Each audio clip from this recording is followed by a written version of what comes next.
Benki Pianco ist ein Ashaninka aus Brasilien, aus dem brasilianischen Bundesstaat Acre. Das ist einer der Grenzstaaten zu Peru im Regenwaldgebiet in Amazonien. Die brasilianische Ashaninka-Gruppe ist die zahlenmäßig kleinere. Die größere Gruppe sitzt auf der peruanischen Seite der Grenze. Seit wann ist Benki politisch aktiv?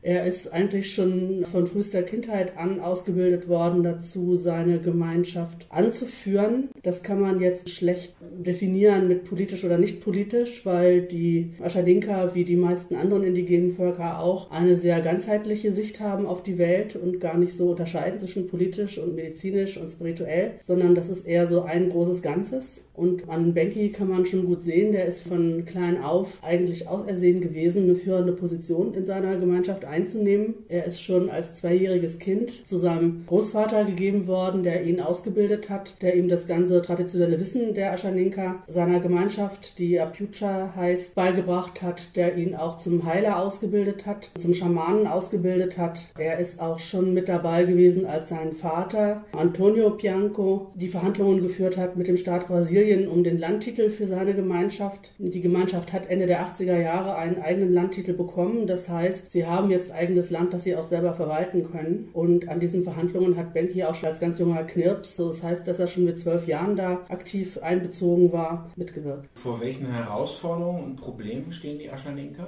Die größte unmittelbare Bedrohung, die es dort im Augenblick gibt, resultiert aus der Grenznähe zu Peru. In Peru gibt es Holzhändler, die ihre Holzfäller auch über die Grenze nach Brasilien schicken, um Holz einzuschlagen ohne Erlaubnis. Illegaler Holzhandel, illegaler Holzeinschlag ist ein sehr großes Problem. Aber auch, dass Drogenschmuggler von Peru kommend jetzt seit einiger Zeit schon neue Routen suchen für ihren Drogenschmuggel als Alternative zu Kolumbien und Venezuela und damit jetzt auch auf brasilianisches Gebiet eindringen. Es hat auch schon einige gewaltsame Zusammenstöße gegeben zwischen diesen Drogenschmugglern und einem Posten der Indianerbehörde Funai und auch den Indianern, die da in der Gegend leben. Welche Aufgabe hat die Indianerbehörde Funai? Die Indianerbehörde hat die Aufgabe in der Region vor allem, weil der Titel ja schon besteht, die Situation der in freiwilliger Isolation lebenden Indigenen zu beobachten. Auf dem Gebiet, in dem auch die Gemeinschaft von Apiucha lebt, die Ashaninka-Gemeinschaft lebt, gibt es in freiwilliger Zurückgezogenheit oder Isolation lebende indianische Völker, die die Möglichkeit haben sollen, das sehen die Ashaninka so, das sieht die Funai so und das sieht im Moment auch Brasilien noch so, in ihrer Zurückgezogenheit zu bleiben, solange wie sie das selber wollen. Deswegen hat die Funai dort einen Posten aufgebaut, um das Gebiet zu schützen vor dem unerwünschten Eindringen von Außenstehenden. Wie stehen die Ashaninka zu den freiwillig isoliert Lebenden? Gibt es da Austausch, Kontakt?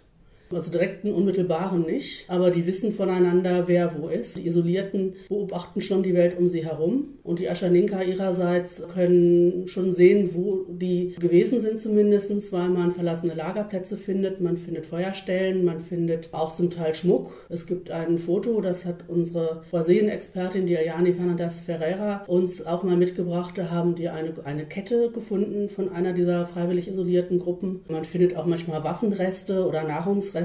Also man kann das schon erkennen, dass es die gibt und dass die dort sind. Und die Ashaninka sagen, die leben so, wie wir früher alle gelebt haben. Sie haben ein Recht, so zu leben, wie sie leben wollen. Und wir wollen versuchen, ihnen dieses Recht zu erhalten. Deswegen gibt es auch eine Allianz der Ashaninka mit anderen indigenen Gruppen des Bundesstaates Acre, die eben gemeinsam versuchen, dieses Territorium, auf dem sich die freiwillig Isolierten bewegen, zu schützen. Wie leben denn die Ashaninka oder wovon leben die? Die Ashaninka-Gemeinschaft von Benki ist vorbildhaft mit ihrem Projekt. Sie leben mit dem Wald, von dem Wald, Stichwort Nachhaltigkeit. Sie haben verschiedene Projekte der Tierzucht, also sie haben Fischteiche, sie haben Schildkrötenzucht, sie haben Bienenzucht. Sie gehen auch in den Wald und sammeln Samen, um eigene Setzlinge zu ziehen in ihrer Baumschule für Wiederaufforstungsprogramme. Also es gibt da Bilder auch, wo man Kahlschlagflächen sieht von Viehzüchtern, die den Wald abgeholzt haben, um Weideland zu gewinnen für ihre Rinder. Und wenn die abgezogen sind, ist da halt nur kahle Fläche. Und das Projekt, das Benki betreibt, ist unter anderem auch ein Wiederaufforstungsprojekt. Da kann man dann halt sehen, dem gegenüber direkt aneinander angrenzend einen sehr schönen grünen Bereich, wo Palmen sind, wo alle möglichen Pflanzen wieder wachsen, auch Nahrungspflanzen wachsen, die sie selber wieder angebaut haben, aufgeforstet haben. Und sie wollen damit zeigen, dass man nicht gegen den Wald leben muss,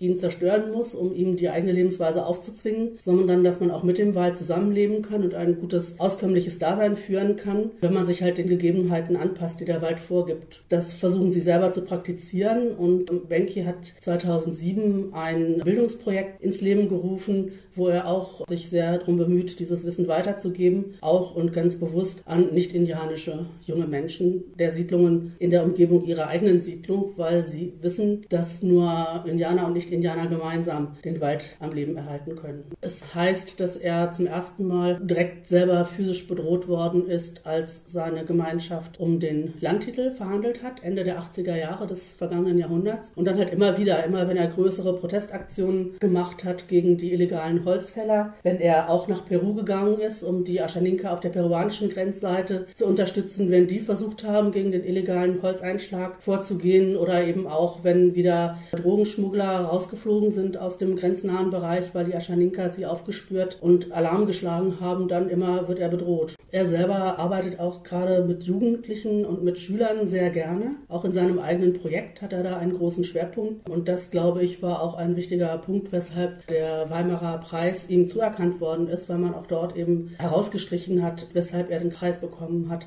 seine Arbeit mit Kindern und Jugendlichen als besonders lobenswert. Also er ist in jeder Beziehung nachhaltig, sowohl was die Natur und die Nutzung der Natur betrifft, als auch die Weitergabe von Wissen an die nächsten Generationen. Und nicht nur Weitergabe des Wissens an die Mitglieder seines eigenen Stammes, sondern auch an ganz andere bewusst, Menschen. Genau, ganz bewusst auch an die nicht-indianischen Nachbarn, also von seiner eigenen Gemeinschaft, die halt früher Kahlschlag betrieben haben, weil man das da nicht anders kannte. Die Landlosen in Brasilien haben eben erstmal den Wald gerodet, um Nahrung anzubauen oder Vieh zu halten. Von daher haben halt die Leute in Apiucha sehr früh erkannt, dass sie auch selber nur überleben können, wenn rings um sie herum die Menschen den Wald auch nachhaltig nutzen und ihn nicht zerstören. Also haben sie beschlossen, sie versuchen, was sie können, um ihr eigenes Wissen zu teilen. Dem Bild kann man sehen, die Arbeit in der Baumschule.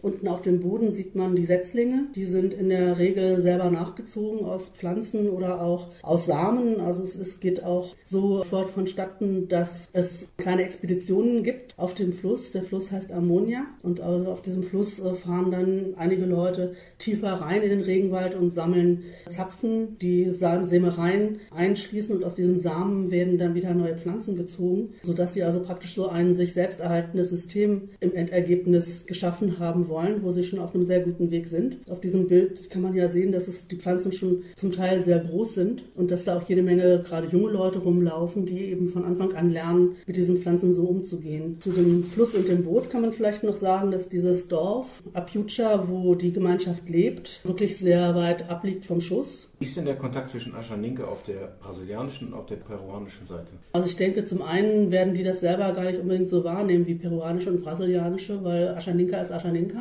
Und die Grenze ist da ja auch nicht wie so eine Schlagbaumgrenze, wie man das von uns so kennt, sondern das ist halt Regenwald mit einer nicht unbedingt optisch wahrnehmbaren Grenze. Die Beziehungen sind sehr gut. Nach allem, was ich so von Eliane gehört habe, sind die brasilianischen Aschaninka in Apiucha diejenigen, die es noch besser geschafft haben, die alte Kultur, Tradition, Lebensweise zu bewahren als die auf der peruanischen Seite. Und da ist jetzt so ein Rückaustausch sozusagen im Gange, in dem die Aschaninka auch untereinander teilen, die Lebensweise, die Unterstützung, die Sprache. Die Peruanischen kommen zu Besuch nach Brasilien und nehmen da an Versammlungen teil.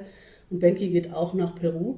Aber nach allem, was ich so gehört habe von Eliane, geht er da auch nicht mehr alleine hin nach Peru, weil das viel zu gefährlich ist. Also er bewegt sich dahin, weil dort eben die Holzhändler sitzen, die den illegalen Holzanschlag zu verantworten haben und auch die Drogenhändler sitzen. Dann kann er da sich nur noch bewegen mit Begleitschutz. Und sie hat an einer Stelle mal berichtet, dass sie, als sie mal Benki begleitet hat bei einem solchen Marsch nach Peru, von ihm aufgefordert worden ist, auch wenn ihr Nahrung angeboten wird, nichts zu essen, nichts zu trinken, weil es immer sein kann, dass alles, was man ihm da anbieten würde, vergiftet ist. Diese Besorgnis ist da schon sehr groß. Das ist für ihn offensichtlich sehr gefährlich, nach Peru zu gehen.